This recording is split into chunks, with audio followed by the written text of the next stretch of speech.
It is Monday. It is Monday. Once upon a time, my day. Once upon a time, Monday. And this great once upon a time Monday is about finding the gold hidden in us. Finding the gold hidden in us. Once upon a time, in Bangkok, there was a golden statue of the Buddha. That statue stands 9'8" tall. It weighs 5.5 tons and is worth approximately, as to the time this story is written, 250 million in its gold. It could be more today. The statue was thought to be built in the year 1403 and was revered by Buddhists for many hundreds of years. In the year 1757, the Burmese army was invading Thailand. Facing complete annihilation, the Buddhist monks at the monastery hastily began covering their golden Buddha with plaster, which was painted inlaid with bits of colored glass to make it look of little or no value to the invading army. During the invasion, all the Buddhist monks were tragically murdered, but the golden Buddha was left undiscovered. In 1957, an entire monastery in Thailand was being relocated by a group of monks. One day, they were moving a giant clay Buddha when one of the monks noticed a large crack in the clay. On closer investigation, he saw there was a golden light emanating from the crack. The monk used a hammer and a chisel to chip away at the clay exterior until he revealed that the statue was in fact made of solid gold.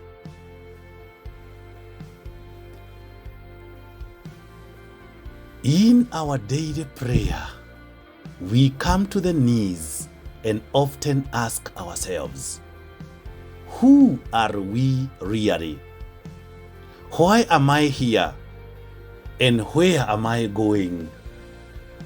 At the heart of every person who gives up, at the heart of every person who resigns from a job they once loved, in the heart of the men who throw in towels in their marriages, in the heart of the men who abandon their vocation to priesthood, and the gracious religious women who abandon their religious life, inside their heart is this question: who am I really? Why am I here? And where am I going? If that question does not get the right answer, marriages will break, relationships will break, priesthood vocations will be abandoned, sisterhood vocations will be abandoned, religious brothers' vocations will be abandoned, once loved goals will be abandoned. Good people, what this story so eloquently explains is that inside each of us there lives a golden Buddha of light. Our purpose in life is to rediscover our Buddha for ourselves, our gold for ourselves. What happens over the course of our life is that we pile layers upon layers of clay over our own golden Buddha. The heaviest layer of clay is of our own doing. It's our own ego. and its limiting and limited thinking, along with our unconscious conditioning. The other layers of clay get added on from the external influences: our parents, the schools, the teachers, bosses and co-workers, society, the media, the church, government and corporations, amongst others. Eventually, we are so laden with clay that we forget that the golden Buddha is there all the time. The secret to finding our golden Buddha, our higher purpose, the reason why we got married, the reason why we became a priest, the reason why we became a religious woman, the reason why you became a religious brother, the reason why you pursued that career lies not in the future, but in our past. All we need to do is start chipping away at the clay and rediscovering those things we were passionate about as we grew up. The clay of regret, the clay of self-hate, the clay of dead goals and dreams, the clay of self-cursing. We reconnect with the things that first brought joy in our lives. We recall the times when we were in the flow and time stood still. We chip away our clay on the prayer mat, and as we get close, the golden light from within us will once again re-emerge, chipping away what they have said about you. You have seen a lot develop in the life of your partner in marriage. And now that you are giving it up, now that you are throwing in the towel, it is time to get back and ask, what did I admire in this man from day one? Is it still there? And why is it not there? Why was I attracted to him and to this marriage in the first place? Why did I become a priest? You know, every time young priests come to me and tell me, Father, I'm tired of priesthood. Every sister comes to me, Father, I am tired of being a religious woman. And I tell them, please go back to your original innocence. The day you decided to become a priest, the day you decided to become a sister, find out the motivation. Get back there. Over the years, you may have been rejected. Over the years, you may have been humiliated. Over the years, you may have been embarrassed. Over the years, you may have been misrepresented. Maybe they have told you that you are useless. Maybe they have told you that you cannot make it. Maybe they have told you that you are generationally broken and familiarly and useless. Maybe, just maybe. It is not about them to chip away the clay. It is you who allowed the layers and layers of clay to form. It is you to chip it away and start seeing your partner the way God sees him. The gold that was there then still stands today. In you, that gold is still there.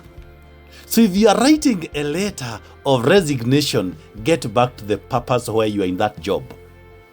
If you are writing to your superior, wanting to tell them that now I'm tired of this vocation, get back to the beginning. Please do. Even at a company level, we also need to reclaim our golden Buddha.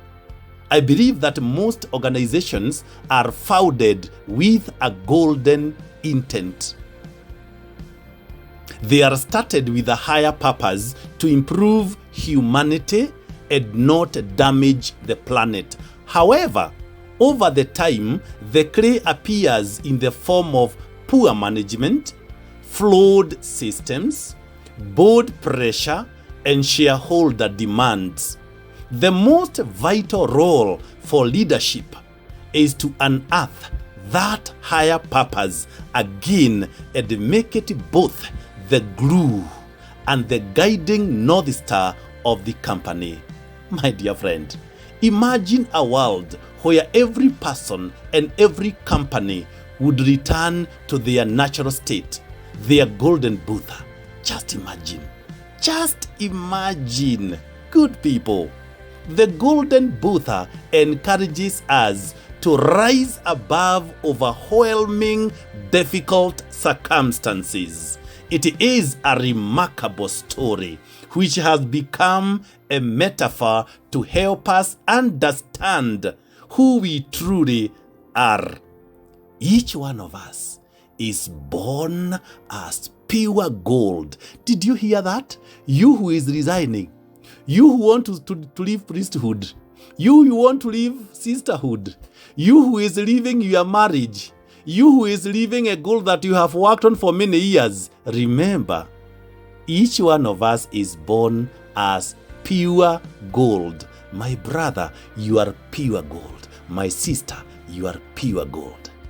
Each one of us is born as pure gold with innate capacities such as happiness, wisdom, resilience, well-being, and love. As we interact with the world, we lose sight of who we truly are.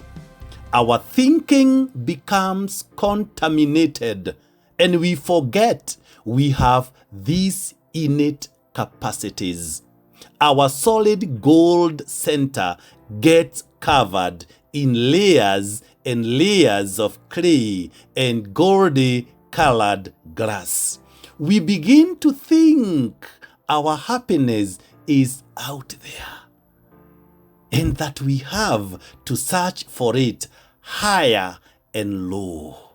We are conditioned to think the search is long and arduous. And the joke is on us, because if we chip away at the surface, if we peel away the goldy exterior, the treasure we are seeking has been there all the time. The gold has been there all the time.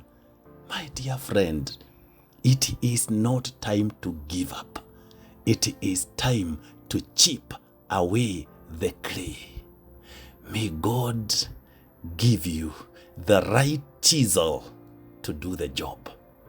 And as you do it, Father CK, your priest and servant, is praying for you. Have a blessed day. Once upon a time.